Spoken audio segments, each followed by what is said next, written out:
makeup tutorial that all of you have been begging for. I'm not sure why, because I feel like some of you guys are gonna feel a little disappointed after realizing that my makeup routine is really not that intricate.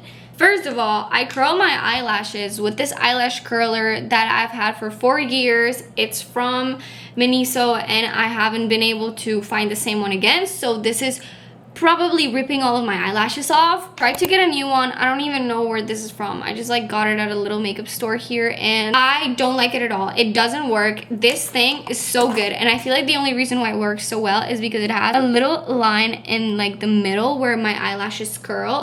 These ones don't. Like if you look at it here, it has like brushes and stuff. I don't really know if you can see, but it doesn't have any line in the middle for my eyelashes to go into. First of all, I have really dark under eyes because I have allergic rhinitis. So because it's a breathing infection, I have really dark under eyes. I don't really know if you can tell on camera and with the lighting. First of all, we're gonna use some toner. I have to finish this. This thing is literally half full and I've had it for like 2 years. I put a little bit of CeraVe lotion on my face.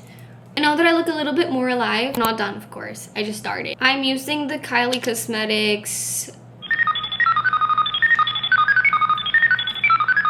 concealer. I only put it under my eyes. You might notice that in some of my videos because I have a harsh line of concealer only under my eyes because I have never really used base makeup because I always end up laying down in bed and sleeping during the evening after school, so it wouldn't really make sense for me to wear a full face of makeup. I usually blend it in with my finger. And yes, I had to cut off all of my nails because they were breaking. Look at the difference, guys. Like that just does my whole face. And then to like finish blending it in, I use this beauty blender. I bought it at Sephora. And just if I am feeling like it, I will use a little bit of powder. This is just like from Sephora, from like the Sephora collection. I use this part of my beauty blender. I kind of spread the powder on the back of my hand and then I dab it under my eye. Then I grab the rest and do the same on the other eye. I've been literally loving this concealer, guys. I bought it at the airport and Kylie Cosmetics, if you're watching this, please add me to your PR list. I've loved your makeup for so long. My second step will usually be my eyebrows. I try to make sure to take off most of the product from the applicator because otherwise I'm gonna have a really hard film on my eyebrows, like some kind of white residue. I just realized I literally forgot to put my sunscreen on, guys, but this is a sunscreen that I usually wear. It's the Unseen Sunscreen by Supergoop. I really love this sunscreen because it's see-through and it literally just feels like primer. And lastly, you guys, I will use blush. Okay, I'm gonna be honest. Either sometimes on my videos, I will use this bronzer, this blush, or this blush. This is in the color Happy. This is the Rare Beauty blush. Or I will use this blush. This is just like a tester from Sephora, from the Charlotte Tilbury. I don't know. So when it comes to the bronzer, I'm gonna kind of give you a tutorial. You can tell I only use this brush for blush. It's a really big brush because I like spreading my blush all over, sort of. And whenever I use my bronzer, I will literally just dab it like this, kind of like brush it against the product. And then I will put it over here, sort of like as blush, in the same places where I would usually get a tan or a sunburn. I will spread it under my eye and sometimes on my nose.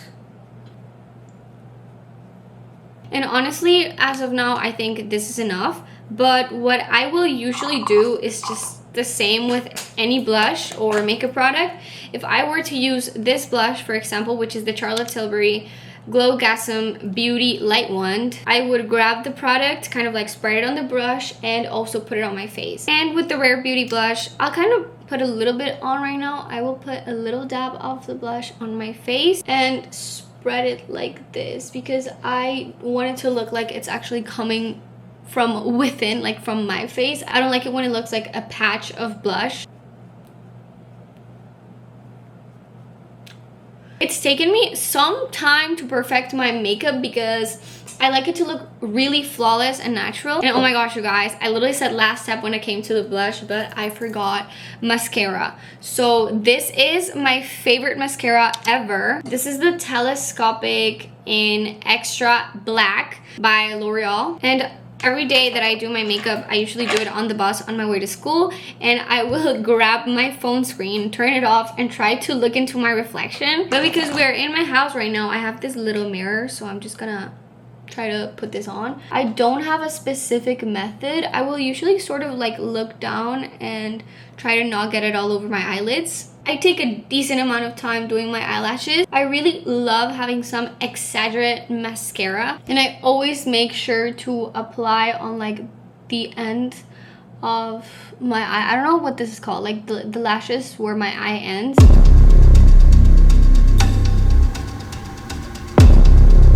I don't apply any serum or anything to my lashes. These are just my natural lashes, to be honest. I feel like I have decently long lashes. I really love them, but I feel like the mascara does a lot of the work. I had been wanting to try this mascara for so long, but they don't sell it anywhere in my country. So when I saw it at the supermarket when we were in France, I immediately had to buy it. I find that high-end mascaras usually weigh my eyelashes down, or the product kind of smudges in my eye throughout the day. Like it ends up looking really bad, and my lashes will droop and look horrible. So yes, I always do end up using really cheap or alternatives because I haven't found a single high-end mascara that I actually love. This has been my favorite. The only annoying thing is that it's sort of hard to remove it. Maybe it's because when I remove my makeup, I usually just hop in the shower and wash my face, and I always end up with like so much residue all over my cheeks. Now I'm gonna clean off the edges from like what smudge. This is a finished product, you guys. You finally have my makeup tutorial. I feel like I don't really do a lot, so I was sort of confused on why people were asking me for a makeup tutorial after I had already mentioned the steps that I do in my makeup routine. So yes, this is basically it. Hey guys, I forgot to do the outro for some reason, but thank you so much for watching and have a wonderful week. Bye bye.